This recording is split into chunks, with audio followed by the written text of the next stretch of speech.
And I really believe that the way to do this is to change your perspective of reality. And you don't even have to start getting into quantum physics and energy and the nature of the energetic universe or anything like that. All you really have to do is to realize that all people were created equal. There is no one of any more or any less value than anybody else. And realize that all of the problems that we're facing have all been imposed upon us by people. And not only that, but they've been imposed upon us by the people that we've elected to care for us and manage our infrastructure. And they've done exactly the opposite, folks. And they've gotten away with it, and they continue to get away with it because we just think that we're little people, and little people can't achieve anything. We all have to be subservient to this system, which itself is simply fiction. And we all just bumble about our business, and we don't want to rock the boat, and we don't want to disturb anything, and we don't want to appear like we're radical to our neighbours, and so we police ourselves, we allow our neighbours to police us, and we all make sure that we never think outside of the box in case anybody construes us to be an agitator or a troublemaker or someone who's different to everybody else or someone who talks about uncomfortable things, you know. And, of course, now we have the rampant fear of terrorism. Oh, my God, my neighbour is thinking outside of the box. He may be a terrorist. We have all that to concern ourselves with as well, which is complete and utter media brainwashing. And so we have a lot of stuff that prevents us from ever standing in our power and being who and what we are capable of being, who and what we actually are. But, folks, we're going to have to put all this stuff away and pay attention to what's going on in the world, or we're simply not going to have a world. And there are so many forces at work at the moment to lock us down, to lock the human spirit down, and to depopulate this planet and impose their will upon everybody, that if we don't pay attention, folks, then our grandkids are just not going to have a future. And that's what we're doing, folks. We're freeloading on our grandkids if we don't deal with this. And history will look back at this generation and say, well, that was the turning point. They were the ones who had the opportunity to fix the problem, but they didn't do it because they were too controlled by their televisions, and they were too worried about peer group pressure.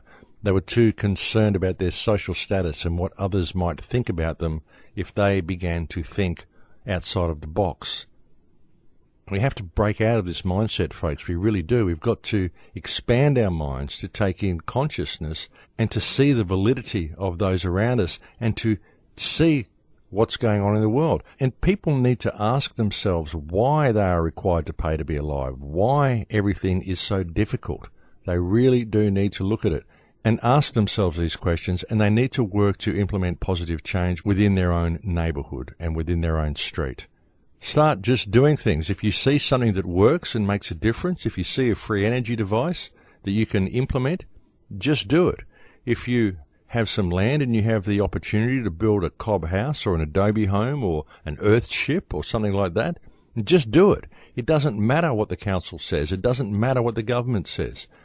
It only matters what your community says. So you can talk to your community and you can get them to participate, and you can go and do these on everybody's property. And if the council doesn't like it, fine, sack the council.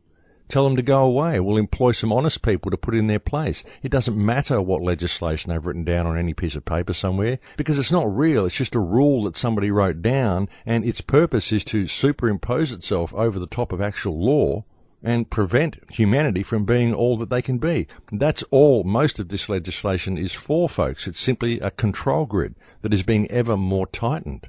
It's a very, very gradual process, but that's what they're doing. And it's going to continue until people notice it's there and start consciously acting against this control grid, folks. And remember, all you have to really do is what is lawful. You don't have to do that which is legal. You only have to do that which is lawful and ensure that there are no damaged parties, no harm from your actions. But as I've so often said, of course, you're not going to get away with it unless you have that strong communal spirit around you, those strong communal ties within your community. You have to have the people standing with you, folks, and to do that, you've got to be prepared to stand with them. And we've all got to realise that we're all in this together, and what we're facing is a completely corrupt system which is making us expendable, and it's just fiction. It only exists on paper, so we don't have to actually do any of it, folks. I mean, I don't know what it'll take to wake people up, but I really do wish people would snap out of their slumber and stand up and be who they are, be what they are. Be proud to be a human being and stand in the power that you inherently have. And realize that nobody can tell you what to do. No one can place any restraints on you for what you do. As long as you are not harming anybody or anything else, then you're not doing anything wrong, regardless of what politicians or corrupt police officers who support corporate corruption and criminal politicians say. It doesn't matter what these people say, folks. The only thing that matters is what is right. What is the right thing to do? What is morally right? What is beneficial to humanity? What is beneficial to our society? That's what matters. And you'll find that most of the legislation that's enacted by our public servants simply does not benefit humanity or society in any way. It only benefits them, and it only benefits the corrupt corporations which they serve. And the world has to be viewed this way, folks. It really has to be viewed this way. Don't worry about supporting the economy. Don't worry about sustaining the economic model, because the economic model is simply a system of economic tyranny which has been imposed upon the people and is being used to milk every single piece of wealth and every single resource out of this planet, steal everything that can be stolen away from the people, and to place the people in a state of serfdom whereby they are enslaved by their employees. That is what this system is doing. And really, folks, when you look at it from a logical and objective perspective, you see that the way the system is able to do this is by its continual unlawful actions. You see, everything the system does and everything the government does is unlawful, because from all the actions of these governments and from all the actions of the system, we always find that there are injured parties.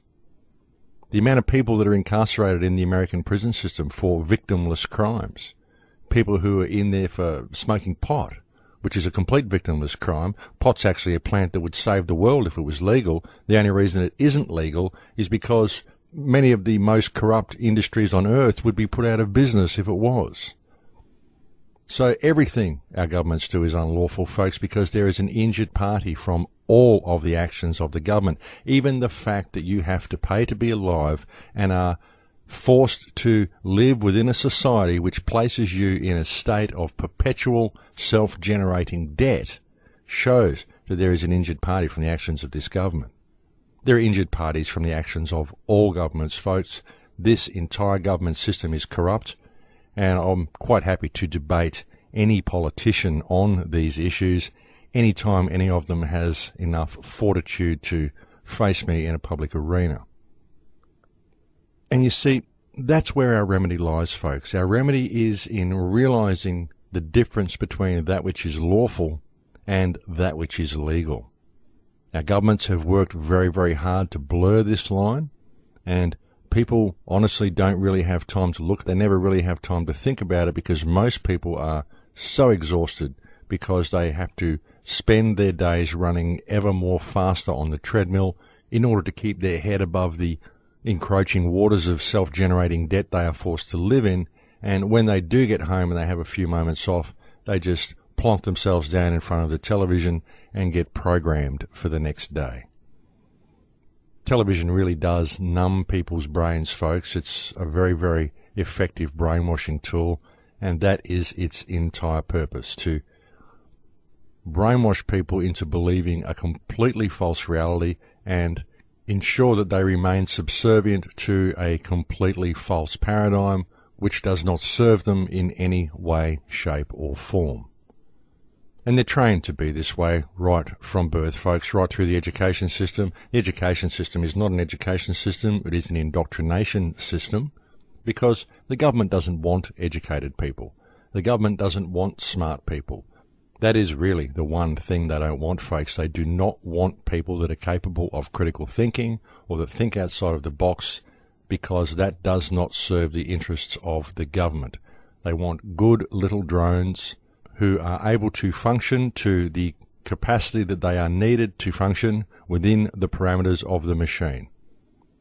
And that is the way our governments and the way this system views every single person within the system. All are commodities, all are resources, and all are expendable if it serves the system for them to be discarded. It's a system that's been in place for a very long time, and it's a system that continues to function solely due to the energy it receives from the people within it. Well, we are a couple of minutes away from the end of the show here, folks. Thank you again to all the people who continue to visit thecrowhouse.com. And if you're a person out there who has shown support for the website, then thank you very much for your support. The film that I've been working on, Transformation, will be released this Sunday. It's actually going to come out in two parts, folks. The first part is the 90-minute or 97-minute film that I've done now. This will be part one, the arty version. And hopefully by the end of the year, we'll see the release of part two, the scientific version.